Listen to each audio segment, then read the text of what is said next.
She tried to discredit him on live TV. His reaction shocked everyone and changed everything. The email arrived late in the afternoon, a crisp, formal invitation from the producers of Morning Insight, one of the nation's most watched talk shows.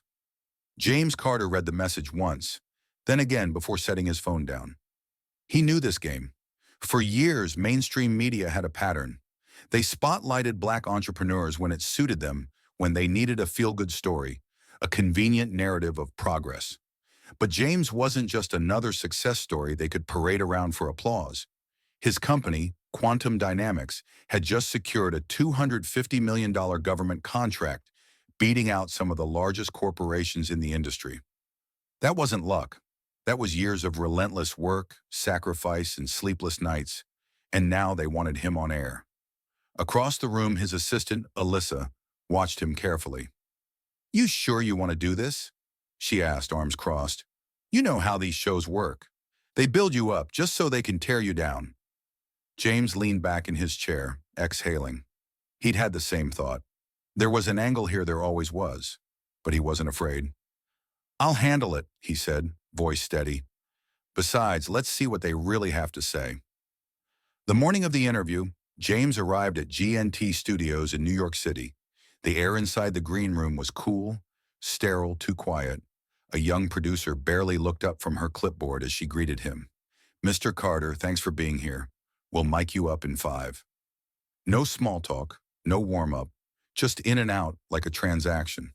James sat still as a makeup artist powdered his face with mechanical efficiency. On the wall-mounted monitor, the show played in real time. A segment on celebrity scandals, followed by a cooking demonstration, and then a stark white transition card appeared. Coming up next, the black tech boom talent or special treatment. James clenched his jaw. So that was their angle. Alyssa, standing by the door, let out a sharp breath. They're really going there. James adjusted his cufflinks, then met her eyes in the mirror. Let them. The studio was designed to look inviting, all soft blues and warm golds. But beneath the polished aesthetic, cameras hovered like silent observers, capturing every flicker of movement, every shift in expression. James took a seat across from Callista Vaughn, the show's lead anchor. A veteran journalist, she was known for asking the hard questions, the ones meant to unsettle. She smiled as the cameras rolled, practiced, professional, but James saw what lay beneath. James Carter, she began smoothly, CEO of Quantum Dynamics, a true American success story. James nodded once. Appreciate you having me. Callista flipped through her cue cards. Let's get right into it. Your company recently secured a massive government contract, beating out some of the biggest names in the industry. That's impressive. James knew this game. First they build you up, then they try to tear you down. The studio lights hummed softly overhead, casting a calculated glow over the pristine set. The glass coffee table between them reflected the tension in the air, subtle but present. James Carter sat with his hands folded, his face impassive. Across from him, Callista Vaughn maintained a poised smile, the kind honed from years of being in front of a camera. She was a master of her craft, and James knew exactly what was coming. The moment the red light on the camera flickered to life, Callista began. James Carter, she said smoothly, glancing down at her notes before meeting his eyes.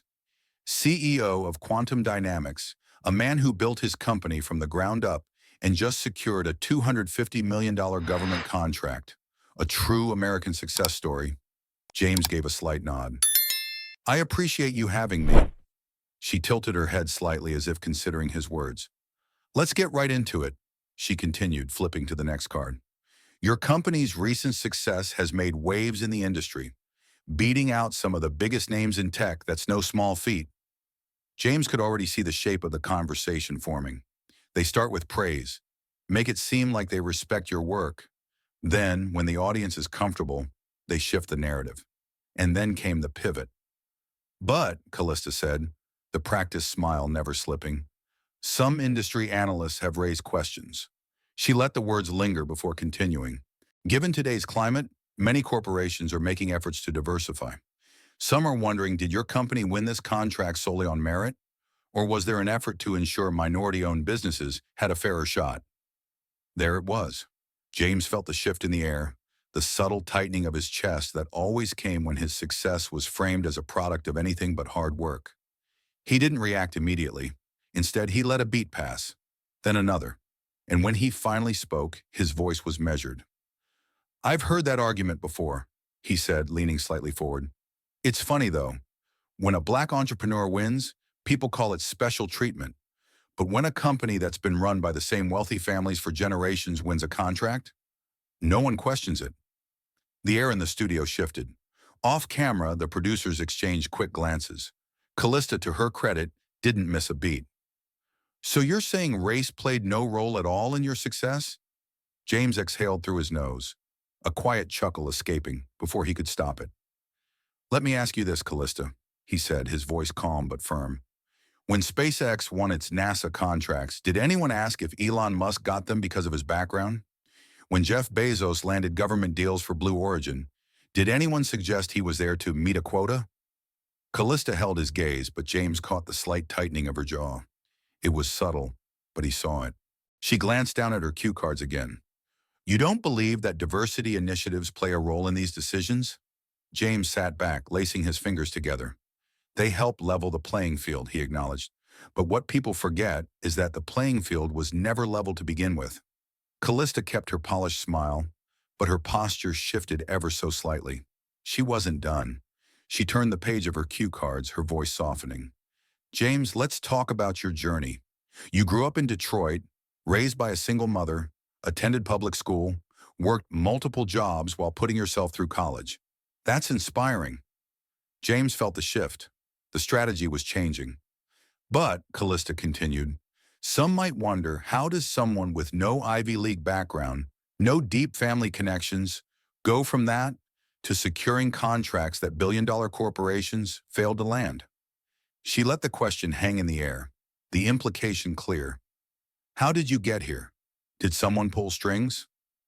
James tilted his head slightly as if weighing his words carefully. Then with a calm, deliberate tone, he answered. "It's called work, Callista," he said simply. "Some of us don't have generational wealth or country club networks to fall back on, so we build from the ground up." Callista gave a small nod, like she was listening, but she wasn't. "But surely," she pressed, "you had help along the way. A mentor, a program, something that gave you that extra push?" James exhaled quietly, shaking his head. "Yeah, help came in the form of working the overnight shift at a gas station while studying engineering. Help came in the form of sleeping in my office because I couldn't afford rent. That's the help I got." For the first time, Callista hesitated. Only for a fraction of a second, but James caught it. The studio crew, normally in the background, had stopped moving. The producers were watching now. Callista shuffled her cue cards, regaining her footing. And yet, some would argue that black entrepreneurs today have more opportunities than ever before. That affirmative action, minority business grants, and diversity incentives exist specifically to open doors that weren't open decades ago. James leaned forward slightly, resting his elbows on his knees. His voice was calm, but the steel beneath it was unmistakable. "You know what's funny?" he said. "When a black business owner succeeds, people always ask what programs helped us. But nobody asks which old money bank helped fund a white-owned startup. Nobody asks which family connections got them into Stanford. Nobody asks which golf buddy invested in their company." He let that sink in. Callista's lips pressed together for a fraction of a second. The moment wasn't lost on anyone. The studio was dead silent. For the first time, James saw a flicker of something behind Callista's professional demeanor. Doubt? Maybe. But he wasn't done. Callista straightened in her chair. "That's an interesting perspective," she said smoothly. But there was a shift in her voice now. She wasn't fully in control anymore. James knew it, and so did she. She glanced at her next cue card, but James could tell she wasn't just reading anymore. This wasn't just an interview. This had become a battle. And James, he was winning. The turning point. When the interview becomes a reckoning, the air in the studio was different now. He could feel it. The polished veneer of civility, the carefully curated structure of the interview, it was cracking. James Carter had seen this moment before. The point where a conversation stops being about curiosity and starts becoming a battle for control. Callista Vaughn, to her credit, still held her practiced smile, but there was something behind her eyes now. Not confidence, not control. It was something close to unease. But she wasn't finished. She had one last card to play. She leaned back slightly, adjusting in her seat as if she were settling in for the final round. Her tone softened, not confrontational, but laced with something more insidious. "James," she began, her voice measured, "I think it's fair to say you're passionate about this." James didn't reply. He just waited. "But let me ask you something," she continued, letting the silence stretch just long enough to make it uncomfortable. "Do you think some of this outrage is exaggerated?" The words landed like a challenge, a calculated move. She was framing the conversation in a way that made him look irrational. That made it seem like he was blowing things out of proportion. James let out a quiet chuckle, shaking his head. "You know," he said, his voice low, steady, "it's funny how people love to use one success story as proof that a problem doesn't exist." Callista's smile didn't falter, but something in her posture did. James leaned in slightly, his hands clasped together. "Let me put it this way." He paused, letting the weight of the moment settle over the room. "If one person climbs out of a burning building, do you point at them and say, 'See, the fire wasn't that bad'?" The silence that followed was louder than any of her previous questions. Off camera, a producer shifted nervously. A studio assistant, who had been half watching the interview from the side, was now fully locked in. Even the camera operators, who were trained to stay neutral, seemed to hold their breath. Callista hesitated just for a fraction of a second. A tell. A slight crack in the well-rehearsed detachment of a seasoned journalist. James didn't let her recover. "The fact that I made it doesn't mean the system isn't broken," he continued, his voice calm but unmistakably sharp. "It just means I had to fight twice as hard to get through it." Another shift in the air. This time Callista didn't immediately respond, because what could she say to that? Callista exhales slightly, almost imperceptible, but James saw it. She needed to redirect. Find a way out. She glanced at her notes again before looking back up at him, her tone neutral. "I understand your perspective," she said carefully, "but let's talk about another side of this." James already knew what was coming.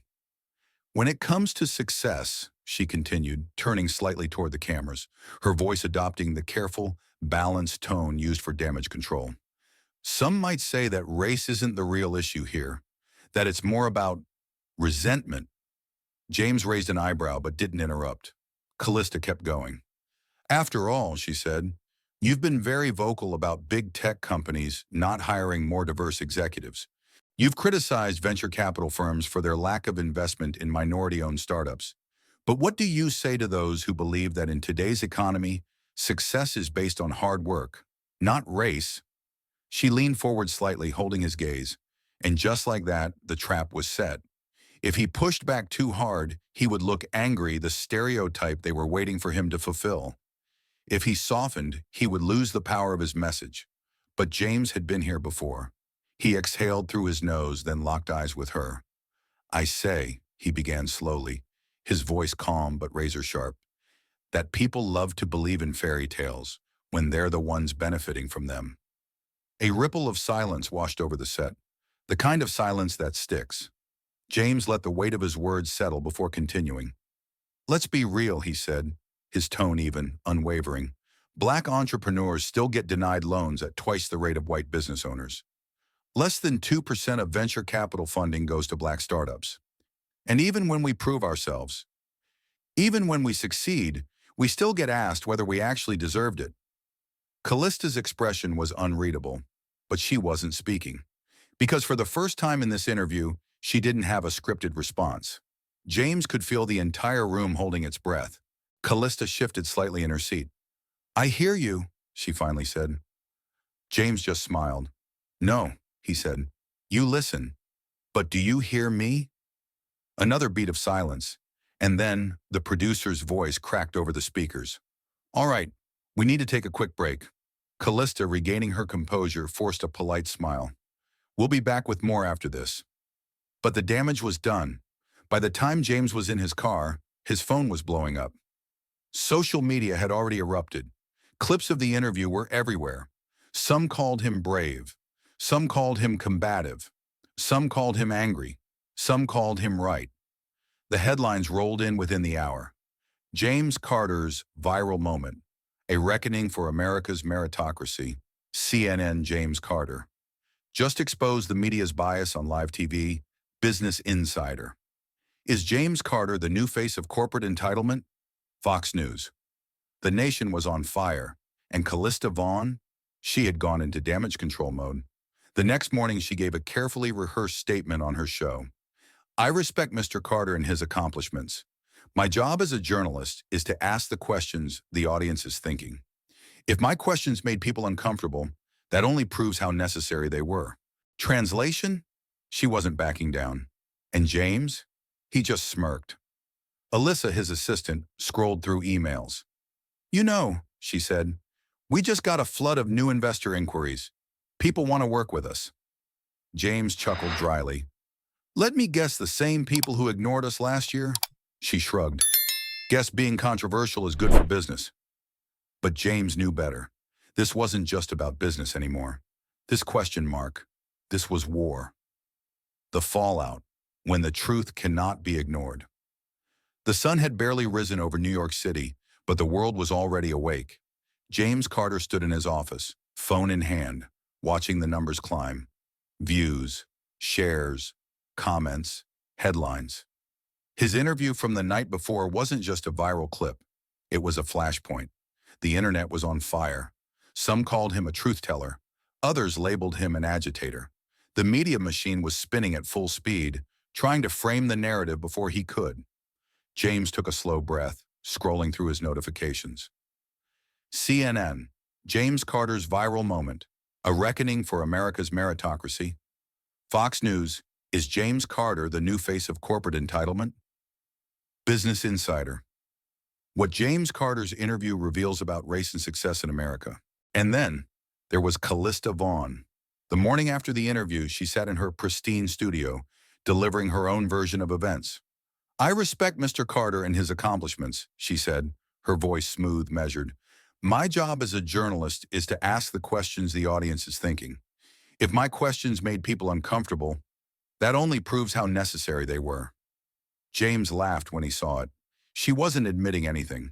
She wasn't backing down. She was framing herself as the reasonable one, the journalist simply doing her job, while he was the one making it emotional. Classic. A knock on his office door pulled him from his thoughts. Alyssa, his assistant, stepped inside. You're everywhere, she said, tossing a folder onto his desk. Investors, journalists, politicians, everyone has something to say. James picked up the folder, flipping through it. Some clients had pulled out of deals. Too controversial, too political. But others? Others wanted in. New investors, new opportunities. Suddenly, his inbox was flooded with messages from people who had ignored him just a year ago. Alyssa folded her arms. Let me guess. The same people who wouldn't return your calls before? James smirked, tossing the folder back onto the desk. Funny how that works, isn't it? But it wasn't just attention that had found him. It was also the threats. That afternoon, an unmarked package arrived at Quantum Dynamics headquarters. No return address, no sender. Just a plain white box left outside the building. Security intercepted it before James could even see it. Inside, there was a single sheet of paper. One word printed in bold. Enough. Alyssa read it twice, her expression darkening. This isn't just internet trolls, James. He nodded slowly, already knowing where this was going. Anytime a black man spoke too boldly, too unapologetically, there were always those who wanted to silence him. Threats, warnings, attempts to make him question if it was worth it.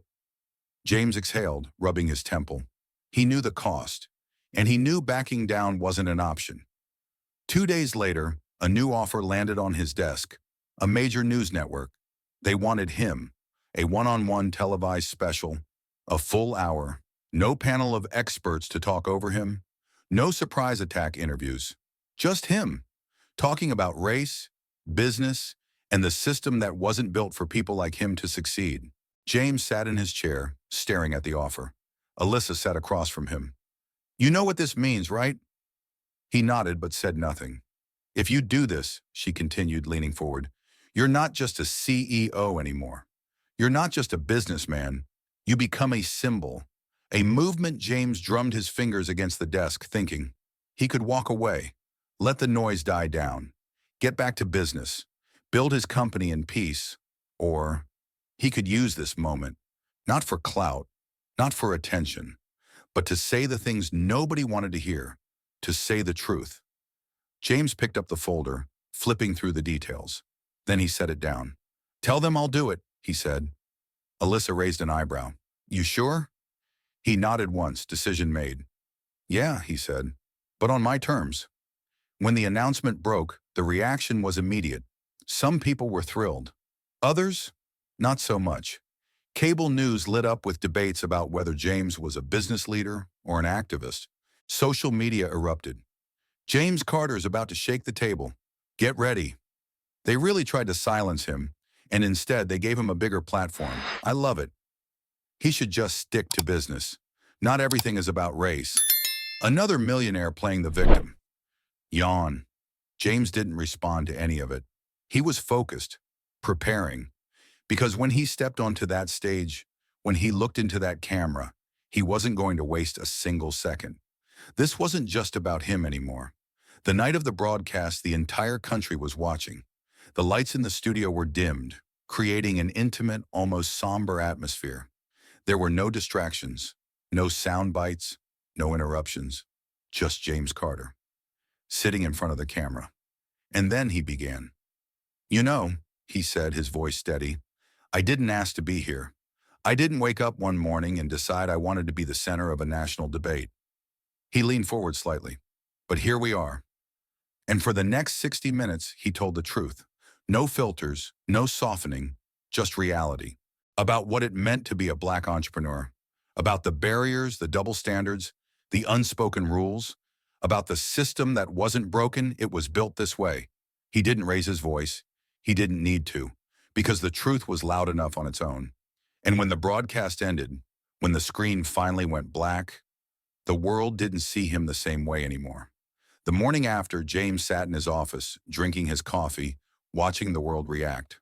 Alyssa walked in, shaking her head as she scrolled through her phone. "You broke the internet, again." James smirked, taking another sip. "Good," he said, "because this wasn't the end of something. This was just the beginning." Success isn't just about talent. It's about access, opportunity, and the silent rules that decide who gets a seat at the table. In a world where bias still shapes who gets funding, who gets promoted, and who gets heard, hard work alone isn't always enough. We must challenge systems that reward privilege over potential and rewrite the narratives that keep people in their place. If your success was built on open doors, hold them open for others. If you had to break barriers to get here, make sure you're not the last. Change doesn't happen by chance, it happens by choice.